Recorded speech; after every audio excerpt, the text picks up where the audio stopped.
Okay. या लेक्चरमध्ये आपण सिक्वेन्शियल सर्किटमध्ये काय असतं नक्की ते बघायचं आहे.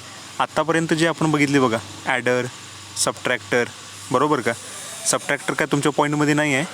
ॲडर बघितला, मग ॲडरमध्ये हाफ ॲडर, त्यानंतर फुल ॲडर बघितला, त्यानंतर बघितले मक्स मल्टिप्लेक्सर, आणि त्यानंतर बघितले डिमक्स. ओके. मक्स, डिमक्स, ॲडर, सबट्रॅक्टर हे सगळे झाले कॉम्बिनेशनल सर्किट. आणि इथून पुढं आपण बघणार आहोत ते म्हणजे फ्लिपफ्लॉप्स हे आहेत ते सिक्वेन्शियल सर्किट. सिक्वेन्शियल सर्किट म्हणजे असे सर्किट ज्यांचं आउटपुट हे प्रेझेंट इनपुटवर पण अवलंबून असतं आणि पास्ट इनपुट आउटपुटवर देखील अवलंबून असतं. म्हणजेच याला आत्ताचा डाटा फक्त लागणार नाही, पाठीमागचा डाटा देखील लागणार. आणि जे कॉम्बिनेशन होते बघा ते फक्त आत्ताच्या डाट्यावरती वर्क व्हायचे. मेमरी कुणासाठी गरजेची असते तर सिक्वेन्शियल सर्किटसाठी नेसेसरी असते. कारण का तर त्याला पास्ट इनपुट आउटपुटचा डाटा देखील सेव्ह करून ठेवावा लागतो म्हणून. ओके. इथं मात्र आपल्याला मेमरी लागत नाही. क्लॉक इनपुट, क्लॉक म्हणजे घड्याळ जे असतं आपलं, क्लॉकचं सिग्नल द्यावा लागतो. तो क्लॉक इनपुट सिग्नल अशा प्रकारे असतो. हा क्लॉक इनपुट सिग्नल हा द्यावा लागतो सिक्वेन्शियल सर्किटसाठी. कारण का तर पुन्हा रिझन तेच, पास्ट इनपुट आउटपुट आहेत ते सेव्ह करून ठेवायचे आहेत म्हणून. आणि इथं मात्र आपल्याला लागणार नाही. हे लिहून घ्यायचं नाही, फक्त तुम्हाला माहिती असावी म्हणून सांगतोय. ॲक्च्युअल कंटेंट आहे तो इथून लिहायचा आहे. SR latch using NAND gate. आता लॅच म्हणजे काय? लॅच म्हणजे flip flop without clock signal. Without clock सिग्नलचा जो फ्लिपफ्लॉप असतो, विदाऊट क्लॉक सिग्नलचा, त्याला लॅच म्हणायचं. ओके. म्हणजे SR लॅच असं मी कधी म्हणणार जर त्यात क्लॉक सिग्नल नसेल तर. आणि जर क्लॉक सिग्नल असेल तर काय म्हणणार मी त्याला? SR clogged. ओके. हे काय असतात? फ्लिपफ्लॉप. मग फ्लिपफ्लॉप म्हणजे कोण? तर फ्लिपफ्लॉप म्हणजे जे मेमरी स्टोअर करून ठेवायचं काम करतात. 1 बीट मेमरी स्टोअर करून ठेवायचं काम करतात. 1 बीटचा डाटा आहे तो स्टोअर करून ठेवायचा आहे. समजा मला 2 बीट स्टोअर करून ठेवायचे आहेत. किती फ्लिपफ्लॉप लागणार? 2 लागणार. कारण एक फ्लिपफ्लॉप 1 बीट मेमरी स्टोअर करून ठेवतो. ओके. म्हणजे फ्लिपफ्लॉपचे टाईप पडलेले आहेत SR फ्लिपफ्लॉप, त्यानंतर D फ्लिपफ्लॉप, त्यानंतर JK फ्लिपफ्लॉप, त्यानंतर T फ्लिपफ्लॉप. त्यामध्ये आपण पहिला SR फ्लिपफ्लॉप बघायला सुरुवात केलेली आहे. आता SR flip-flop, D flip-flop, JK flip-flop, T flip-flop हे टाईप्स कशावरून पडले तर हे फ्लिपफ्लॉपचे टाईप्स एखाद्या फ्लिपफ्लॉपमध्ये ड्रॉबॅक आला तर तो मिनिमाइज करण्याचं काम पुढचा फ्लिपफ्लॉप करणार आहे, त्यावरून त्याचे टाईप्स पडत गेले. SR फ्लिपफ्लॉपमध्ये जो प्रॉब्लेम येतो तो घालवण्याचं काम जो फ्लिपफ्लॉप करणार आहे त्याला म्हणायचं D फ्लिपफ्लॉप. JK फ्लिपफ्लॉपमध्ये जो प्रॉब्लेम येतो तो दाखवण्याचं म्हणतोय मी, प्रॉब्लेम दाखवण्याचं काम जो फ्लिपफ्लॉप करणार आहे त्याला T फ्लिपफ्लॉप म्हणायचं. समजतंय? म्हणजे आतापर्यंत आपण काय डिस्कस केलं की फ्लिपफ्लॉप म्हणजे काय? फ्लिपफ्लॉप म्हणजे जो मेमरी स्टोअर करून ठेवणार आहे 1 बीटची, त्याला म्हणायचं फ्लिपफ्लॉप. कॉम्बिनेशनल सर्किट म्हणजे कुठले? जे पाठीमागले सगळे झाले, म्हणजे पाठीमागं आता आपण सेकंड चॅप्टरमध्ये जे बघत आहोत पहिले सगळे जे झाले त्यांना म्हणायचं कॉम्बिनेशनल सर्किट. सिक्वेन्शियल सर्किट कोणते? सिक्वेन्शियल सर्किट आजच्या लेक्चरपासून पुढं जे आपण बघत जाणार आहोत ते सगळे सिक्वेन्शियल सर्किट.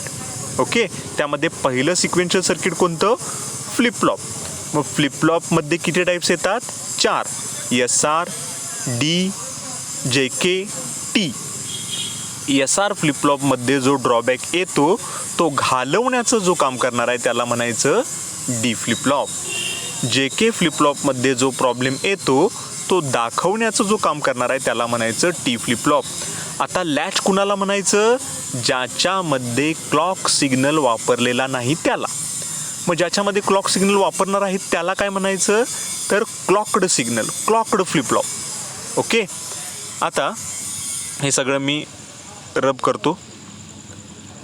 ह्यामध्ये तुम्हाला महत्त्वाचं काय लक्षात ठेवायचं आहे बघा, महत्त्वाचं लक्षात ठेवायचं आहे तुम्हाला नॅन्ड गेट. जर हे नॅन्ड गेट तुम्हाला आलं ना, फ्लिपफ्लॉप तुम्हाला अजिबात प्रॉब्लेम देणार नाही. एक नॅन्ड गेट परफेक्ट करा, SR flip-flop, JK flip-flop, D flip-flop, T flip-flop तुमचे अगदी इझी होऊन जातील. म्हणजे त्याच्यासाठी तुम्हाला काय माहीत असणं गरजेचं आहे, नॅन्ड गेट. आता नॅन्ड गेटचा तुम्ही ट्रूथ टेबल तुमच्यासमोर ज्या वेळेला आता मी लेक्चर रेकॉर्ड तुम्हाला सांगत आहे त्याच वेळेला तुम्ही वही काढून नॅन्ड गेट काढा. आणि नॅन्ड गेट काय काय सांगतोय बघा. तर नॅन्ड गेट काय सांगतोय, हा नॉट आणि अँडचं कॉम्बिनेशन आहे. त्याच्यामध्ये ए आणि बी हे दोन इनपुट असतात, वाय हा आउटपुट असतो. इनपुटचं कॉम्बिनेशन 0 0 0 1 1 0 आणखी 1 1, बरोबर. आता याच्यामध्ये काय करायचं नॅन्ड गेटमध्ये, तर गुणाकार करायचा ए आणि बीचा आणि आलेल्या ॲन्सरचं नॉट करायचं, उलटं करायचं. चला पहिलं करूया. 0 × 0 0 त्याचा बार 1, 0 × 1 0 त्याचा बार 1, 1 × 0 1 × 0 0 त्याचा बार 1 आणि 1 × 1 1 त्याचा बार 0. चला ट्रूथ टेबल तरी आपल्याला मिळाला. आता या ट्रूथ टेबलवरून काय लक्षात ठेवायचं आहे की 1 कधी आला आणि 0 कधी आला. तर बघा मी काय म्हणतोय, ज्या वेळेला इथं 2 इनपुट 0 आहेत म्हणून आउटपुट 1 आला. इथं या दोन्हींपैकी एक तरी इनपुट 0 आहे म्हणून आउटपुट 1 आला. इथं या दोन्हींपैकी एक तरी इनपुट 0 आहे म्हणून आउटपुट 1 आला. इथं मात्र दोन्हीच्या दोन्ही 1 आहेत म्हणून आउटपुट 0 आला. म्हणजेच मी वेगळं काय म्हणतोय बघा, when one or both the inputs are 0 then and only then output is 1. म्हणजेच ज्या वेळेला एक किंवा 2 इनपुट हे 0 असतील त्यावेळेला आउटपुट 1 येईल, अदरवाईज 1 येणार नाही, 0 येईल. आणि हे एक जी आता तुम्हाला मी ओळ सांगितली ह्या ओळीवरतीच तुमचा पूर्ण फ्लिपफ्लॉप आहे. म्हणजे कोणतं, when one or both the inputs are 0 then output of the NAND gate is 1, otherwise it is 0. Underline this sentence. ज्या वेळेला तुम्ही लिहून घेणार त्यावेळेला याला अंडरलाईन करून ठेवा, नाही तर ते मार्जिनच्या वर लिहा. ओके चला ॲक्च्युअलमध्ये आता येऊया. आता हा झाला तुमचा नॅन्ड गेट, हा झाला तुमचा नॅन्ड गेट. असे 2 नॅन्ड गेट काढायचे. एकाला आर इनपुट द्यायचा, एकाला एस इनपुट द्यायचा. दुसरं इनपुट कसं घ्यायचं, तर दुसऱ्याचं आउटपुट हे पहिल्याचं इनपुट, पहिल्याचं आउटपुट हे दुसऱ्याचं इनपुट. म्हणजेच यांना देताना तुम्ही एक एक इनपुट द्यायचा आहे आणि दुसऱ्याचा आउटपुट हा पहिल्याच्या इनपुटला घ्यायचा, पहिल्याचा आउटपुट हा दुसऱ्याच्या इनपुटला घ्यायचा. समजतंय? ओके इथंपर्यंत काय कन्फ्युजन नसावं. ही झाली तुमची SR लॅचची डायग्रॅम. कारण यात मी क्लॉक सिग्नल दिलेला नाही, पुढं मी क्लॉक सिग्नल देणार आहे, त्यावेळेला तुम्हाला ते ओळखून येईल. ओके आता कॉम्बिनेशन ठरलेलेच आहेत. एक म्हणजे 0 0 0 1 1 0 आणखी 1 1, करेक्ट. त्यानुसारच इनपुट घेतलेले आहेत ना, 0 0 0 1 1 0 1 1, करेक्ट. आता आपण काय करायचं आहे, ट्रूथ टेबलमध्ये ज्या कंडिशन दिल्यात, 0 0 ही पहिली कंडिशन, 0 1 ही दुसरी कंडिशन, 1 0 ही तिसरी कंडिशन, 1 1 ही शेवटची कंडिशन. यामध्ये आपण पहिली आणि चौथी कंडिशन ही लास्टला घ्यायची. मग आता घ्यायची कोणती, तर दुसरी आणि तिसरी कंडिशन, म्हणजे 0 1 आणि 1 0 ही कंडिशन घ्यायची. चला पहिल्यांदा काय करूया, ही म्हणतो मी याला 1 नंबर, याला 2 नंबर, याला 3 नंबर, याला 4 नंबर. केस नंबर 2. केस नंबर 2 काय सांगते, एसला 0 द्या. बघा एसच्या लाईनला 0 आहे ना, आणि आरला काय द्यायचा, आर इज इक्वल टू 1, कारण एस इज इक्वल टू 0 आणि आर इज इक्वल टू 1 आहे ना. चला दिला. आता 0 आणि 1 दिल्यानंतर मी तुम्हाला नॅन्ड गेटबद्दल काय सांगितलंय, एक जरी इनपुट 0 असेल तर त्या नॅन्ड गेटचं आउटपुट काय येतं, 1 येतं. म्हणजेच जो 2 नंबरचा नॅन्ड गेट आहे याचा आउटपुट तुमचं क्यू बार काय मिळणार, 1 मिळणार. कारण का, याला एक इनपुट काय आहे, 0 आहे. दुसरा आपल्याला माहीत आहे का, नाही माहिती. म्हणून त्याच्यासाठी तो नियम आहे, when one or both the inputs are 0 then the output is 1. त्यामुळे मला हे 1 आउटपुट भेटलं क्यू बारचं. चला आता हा क्यू बार कोणाला कनेक्ट आहे, तर इथं 1च्या इथं कनेक्ट आहे. म्हणजे इथला जो 1 आहे तो कुठं गेला, इथं आला. पहिल्यांदा आरला दिलेला ऑलरेडी 1 आहेच. आणि हा इथून आलेला आता 1. खोडतो सगळं, पुन्हा दाखवतो तुम्हाला. हे बघा, हा आरचा टेबलनुसार आलेला 1, हा एसचा टेबलनुसार आलेला, ट्रूथ टेबलनुसार आलेला 0. एक जरी इनपुट 0 असेल तर आउटपुट काय येतो? 1 येतो. हा 1 कुठं कनेक्टेड आहे? इथं, म्हणून हा 1 इथं आला. आता 2 फ्लिपफ्लॉप, वरचा जो 1 नंबरचा फ्लिपफ्लॉप आहे बघा, त्याला इनपुट काय झाले? आरचा ओरिजिनल आलेला 1 ट्रूथ टेबलनुसारचा, आणि क्यू बारचा आलेला 1 आउटपुटचा दुसऱ्या इनपुटला जोडलाय ना, म्हणून तो आलेला 1. 2 इनपुट काय झाले? 1 1. नॅन्ड गेटचा ट्रूथ टेबल काय सांगतोय? 2 इनपुट 1 1 असतील तर आउटपुट काय येतो? 0. 1 × 1 1, त्याचा बार 0, म्हणजे क्यू काय येणार? 0. ओके, म्हणजेच क्यू बार मला मिळाला, हा क्यू बार, हा क्यू बार मला मिळाला 1, क्यू मला मिळाला 0. ज्या वेळेला मी इनपुट दिला 0 1, त्यावेळेला मला आउटपुट देखील मिळाला 0 1. या वेळेला 1 कोण होता? 1 आर होता. आता मी तुम्हाला सांगतो आर म्हणजे काय आणि एस म्हणजे काय. आर म्हणजे रिसेट आणि एस म्हणजे सेट. आर हा 1 आहे, म्हणून या कंडिशनला म्हणायचं रिसेट कंडिशन. पुन्हा एकदा सांगतो, ज्या वेळेला एस इज इक्वल टू 0 आणि आर इज इक्वल टू 1 होता, म्हणजे 0 1 इनपुट होतं, त्यावेळेला मला आउटपुट देखील 0 1च मिळालं. या वेळेला 1 कोण आहे? आर 1 आहे, म्हणून या कंडिशनला मी काय म्हटलं? Reset condition. क्लिअर? ओके, 2 नंबरची कंडिशन झाली. 3 नंबरची कंडिशन बघा, 1 0. कुणाला 1 द्यायचा आहे?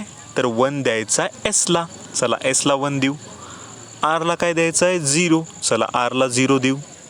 आता नियम काय सांगतोय नॅन्ड गेटचा? एक जरी इनपुट 0 असेल देन द आउटपुट इज 1.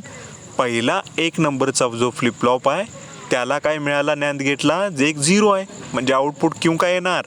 1. हा 1 कुठं कनेक्टेड आहे? दुसऱ्याच्या इनपुटला, म्हणजे इथं 1 आला. 2 नंबरच्या नॅन्ड गेटला काय काय इनपुट झाले? ओरिजिनल एसकडून आलेला 1 आणि वरून आलेला 1, दोन्ही 1 1 झाले. 1 × 1 1, त्याचा बार 0, म्हणजे नॅन्ड गेटला जर दोन्ही इनपुट 1 असतील तर आउटपुट काय येणार? 0. म्हणजेच कंडिशन 3, केस 3 काय सांगते? When S is equal to 1 and R is equal to 0, then Q is equal to 1 and Q bar is equal to 0. जसं इनपुट आहे तसंच आउटपुट मिळतं. इथं देखील 0 1ला 0 1 आउटपुट मिळतं, इथं 1 0ला 1 0 आउटपुट मिळतं. म्हणजे दोन्ही वेळेला काय, या कंडिशनला काय आहे? जसा इनपुट आहे तसंच आउटपुट आहे. त्यावेळेला 1 कोण आहे? केस 3च्या वेळेला 1 कोण आहे? S1 आहे, म्हणून याला म्हणायचं सेट कंडिशन. समजतंय? ह्या कंडिशन तुम्हाला समजणं अगदी महत्त्वाचं, व्यवस्थित समजलं पाहिजे. ओके, चला, ह्या 2 कंडिशन अगदी महत्त्वाच्या होत्या, त्या संपलेल्या आहेत. आता राहिली किती नंबरची? 1 नंबरची आणि 4 नंबरची कंडिशन राहिली. चला 1 नंबरची कंडिशन घेऊया. दोन्ही इनपुट 0, दोन्ही input 0. S is equal to 0, R is equal to 0. S is equal to 0 आहे, आर इज इक्वल टू 0 आहे. दोन्ही इनपुट देखील 0 0 आहेत. नॅन्ड गेटला एक जरी इनपुट 0 असेल, आउटपुट काय येतं? 1. या नियमानुसार वरती पण 1 आला, खाली पण 1 आला. आता दोन्ही 1 1 आउटपुट आले तर चालतील का ते बघूया. हां बघा, हां क्यू आहे, एक आउटपुट आहे ते क्यू आहे, दुसरं आउटपुट आहे ते क्यू बार आहे. याचा अर्थ काय बघा, ह्याचा अर्थ काय की जर क्यू 0 असेल तर क्यू बार काय आला पाहिजे? 0चा बार 1 आला पाहिजे. जर क्यू हा 1 असेल तर क्यू बार म्हणजे कोण आला? 1चा बार, म्हणजे काय आला? 0. म्हणजे जर क्यू 0 असेल तर क्यू बार 1 यायला पाहिजे. जर क्यू 1 असेल तर क्यू बार 0 यायला पाहिजे. Means both the outputs are exactly opposite to each other. फ्लिपफ्लॉपचा पुढचा नियम. फ्लिपफ्लॉप काय म्हणतोय, माझे दोन्ही आउटपुट हे कसे असले पाहिजेत, एकमेकाला विरुद्ध असले पाहिजेत. मग आता ह्या पहिल्या कंडिशनला विरुद्ध येतात का, तर नाही. क्यू हा देखील 1 या लागलाय, क्यू बार देखील 1 या लागलाय. मग ही कंडिशन काय म्हणायची, रेस कंडिशन, म्हणजे अनडिफाईन्ड कंडिशन. ही कंडिशन आम्ही डिफाईनच केलेली नाही तरी देखील आली, त्याला म्हणायचं रेस. आणि हा असतो तो यामधला प्रॉब्लेम असतो, drawback. Drawback of the SR flip-flop विचारलं ना की पट्ट दिशी म्हणायचं रेस कंडिशन ही त्याचा ड्रॉबॅक आहे. म्हणजे ज्या वेळेला दोन्ही आउटपुट सेम येतात त्या कंडिशनला म्हणायचं की आउटपुट जे आहेत ते चुकीचे आलेले आहेत, ते त्याचा ड्रॉबॅक आहे. आणि हा ड्रॉबॅक घालवण्यासाठीच पुढचा फ्लिपफ्लॉप आपण तयार करणार आहे, डी फ्लिपफ्लॉप. ओके, चला शेवटची कंडिशन बघूया. शेवटची कंडिशन आहे ती 1-1, दोन्ही ठिकाणी 1-1 घेऊन बघूया. आता 1-1चा इमॅजिनेशनचा पार्ट आहे, म्हणजे 1-1 वरून काहीही प्रेडिक्ट करता येत नाही. म्हणजे आउटपुट काय येईल, R=1 घ्या, S=1 घ्या, शेवटची कंडिशन. आता 1 जर 1 असेल तर काय सांगता येत नाही, दुसरा 0 पण असू शकतो, दुसरा 1 पण असू शकतो, दुसरा इनपुट. त्याचा आउटपुट डिफाईन करता येत नाही. आउटपुट माझा 0च येईल किंवा 1च येईल. जसं आपण खात्रीशीर सांगू शकतो NAND गेटला की एक जरी इनपुट 0 असलं ना, चला आउटपुट 1 येतं आहे. पण एक इनपुट 1 असेल तर आउटपुट काय येतं हे मी सांगू शकत नाही. म्हणून आपण काय करायचं, स्वतःहून घ्यायचं. बघा मी काय म्हणतो, स्वतःहून घ्यायचं. काय घ्यायचं, तर मी म्हणतो की इथं 0 आला आहे, असं घेतलं माझं मी स्वतःहून. तर 1 आणि 0 म्हणजे साहजिकच हा 0 कुठं घेतलेला असणार आहे, इथं घेतलेला असणार ना, हा 0 आलेला असणार, बरोबर. तर 1 आणि 0 जर मी घेतला वरती 1 नंबरच्या NAND गेटला, तर 1 × 0 0, त्याचा बार म्हणजे हा आला 1. हा 1 कुठं कनेक्टेड आहे, इथं. 1 × 1 1, त्याचा बार 0. चला म्हणजे हा 0 येणार, हा 1 येणार, बरोबर. हे कधी, ज्या वेळेला मी इथं 0 घेतला त्यावेळेला. ओके, आता म्हणजे एक आउटपुट तुमचं काय मिळते, 1-0 आउटपुट मिळते ज्या वेळेला मी 0 घेईन त्यावेळेला. लक्षात ठेवा. आता पुढचं काय येतं बघूया. आता मी म्हटलं की बाबा इथं पण 1च येतोय असं धरूया. 1 × 1 1, त्याचा बार 0 म्हणजे क्यू काय आला, 0 आला, बरोबर. हा 0 मी इथं जोडला. 1 × 0 0, त्याचा बार 1 आला. म्हणजेच मी इथं जर 1 घेतला तर काय आन्सर माझं बदलतंय, 0-1 येते. मगाशी 1-0 आलं, बरोबर का. म्हणजे मी माझ्या इच्छेनं दुसरं इनपुट काय घेतोय त्यावरती माझं आउटपुट डिपेंड आहे. एकदा ते 0-1 येतंय आणि एकदा ते 1-0 येतंय. समजतंय का. म्हणजेच ज्या वेळेला 1-1 कंडिशन असेल त्यावेळेला मला डिफाईन करता येत नाही की माझं आउटपुट काय येईल, म्हणून मी स्वतःहून घेतोय. एकदा 0 घेतोय आणि एकदा 1 घेतोय. त्यावेळेला एकदा आउटपुट 0-1 येतंय आणि एकदा 1-0 येतंय. पण हे 0-1 इथं येऊन गेलेलं आहे रिसेटच्या वेळेला, हे 1-0 इथं सेटच्या वेळेला येऊन गेलंय वरती, म्हणून त्याला म्हणायचं NC म्हणजे नो चेंज कंडिशन. कारण ह्या कंडिशन पहिल्यांदा झालेल्या आहेत वरती. समजतंय. म्हणजे रेस आणि नो चेंज हे काय झाले, प्रॉब्लेम झाले SR फ्लिपफ्लॉपचे. आणि सेट आणि रिसेट काय झाले, त्याची चांगली कंडिशन झाली. ॲक्च्युअलमध्ये हे 2 प्रॉब्लेम असतात आणि 2 चांगले सोल्युशन असतात. आता हे प्रॉब्लेम घालवण्यासाठी जो पुढचा फ्लिपफ्लॉप असणार आहे तो म्हणजे डी फ्लिपफ्लॉप. कंडिशन सगळ्या समजून घ्या. 0-1च्या वेळेला 0-1 आउटपुट येतं, त्यावेळेला 1 हा R असतो म्हणून त्याला म्हणायचं रिसेट कंडिशन. 1-0च्या वेळेला 1-0 आउटपुट येतं, त्यावेळेला 1 कोण असतो, S असतो म्हणून त्याला म्हणायचं सेट कंडिशन. 0-0 दिल्यानंतर आउटपुट काय मिळतं मला, 1-1. तसं 1-1 येऊन चालणार नाही, कारण तसं 1-1 आलं तर क्यू आणि क्यू बार हे अपोजिट असतात, ते अपोजिट येत नाहीत. म्हणून त्या कंडिशनला म्हणायचं रेस, तो प्रॉब्लेम झाला. आणि शेवटची नो चेंज, कारण वरती कंडिशन झालेल्या आहेत त्याच पुन्हा येतात, म्हणून त्याला म्हणायचं नो चेंज कंडिशन. समजतंय. ओके, इथंपर्यंत लिहून घ्या. याचं वर्किंग मी तुम्हाला पुढल्या स्लाईडमध्ये दाखवतो. याचं वर्किंग कदाचित मी द्यायचं राहून गेलो आहे, आय थिंक.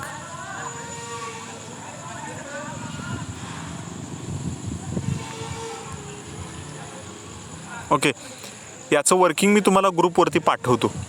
हे लेक्चर तुम्ही बघा, याचं वर्किंग मी तुम्हाला ग्रुपवरती पाठवतो. ओके, थांबूया इथं. एवढंच लिहून घ्यायचं आहे, कंपॅरिझन लिहून घ्यायचं नाही. फक्त SR फ्लिपफ्लॉप म्हणजे काय, आणि मी त्यावेळेला तो कंटेंट पाठवतो ग्रुपवरती, काय तुम्हाला लिहायचं आहे ते. ओके, थांबूया इथं.